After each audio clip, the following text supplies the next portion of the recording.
ఇవాళ ఎంత దుర్మార్గులు అంటే ఈ ఈటల రాజేంద్ర గారు పిలుస్తాండ్రు. ఏం పిలుస్తావు? ఏం పిలిచినా ఏముంటుంది? మా బతుకు చాలా ట్రాన్స్పరెంట్గా మేము ఎథిక్స్ కోసం బతికిన వాళ్ళం, ప్రజల కోసం బతికిన వాళ్ళం. కంత మీద తుపాకీ పెట్టినా కూడా గదే మాట మాట్లాడలేదు తప్ప ఇంకోటి మాట మాట్లాడటం కాదు. ఇవాళ పిచ్చి కూతలు, కారు కూతలు, ఇలా కుక్కలు లెక్క ఎక్కబడ్డే మాటలు చూస్తూ ఉంటే బాధ అనిపిస్తూ ఉంది. ఏది ఏమైనా తెలంగాణ ప్రజలు నిజమైన న్యాయ నిర్ణేతలు. ఎవడు తప్పు చేసిండో, ఎవడు ఒప్పు చేసిండో వాళ్ళు నిర్ణయిస్తారు తప్ప ఇవాళ కొద్దిమంది బట్ట కాల్చి మీద చేసినంత మాత్రం మీకు అయ్యే ప్రసక్తి లేదు. కానీ ఒక్కటి మాత్రం మళ్ళీ ఒకసారి చెప్పదలుచుకున్న, 3 బరాజులు మేడిగడ్డ దాని విలువ 4,600 కోట్లు, సుందిల్లా అదేవిధంగా అన్నారం ఒకదానికేమో 2,700 కోట్లు, ఒకదానికేమో 2,011 కోట్లు.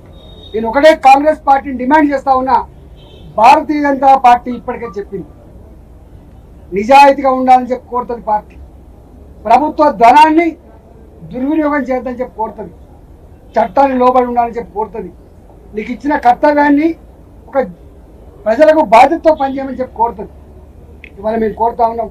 అంతకుముందు అనేక కమిషన్లు వేసిండ్రు, ఎందుకు రిపోర్ట్లు బయట పెడతలేరు, ఎందుకు చర్యలు చేపడతలేరు? నేను ఇక్కడ కూడా కోరుతున్నా, ఇప్పటికే సంవత్సరాలు గడిచిపోయింది.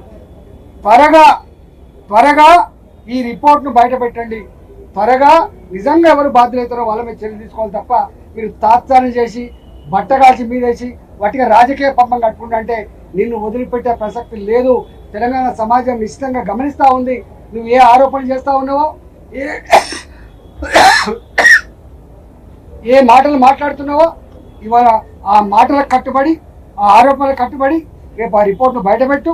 రిపోర్ట్లో ఏం నష్టం జరిగిందో, ఎన్ని వేల కోట్ల రూపాయలు దుర్వినియోగం జరిగిందో, దానికి కారకులు ఎవరో, తప్పకుండా దోషులు ఎవరో శిక్షించకపోతే నిన్ను ప్రజాక్షేత్రంలో నీకు శిక్ష తప్పదని చెప్పి కాంగ్రెస్ పార్టీ హెచ్చరిస్తాం.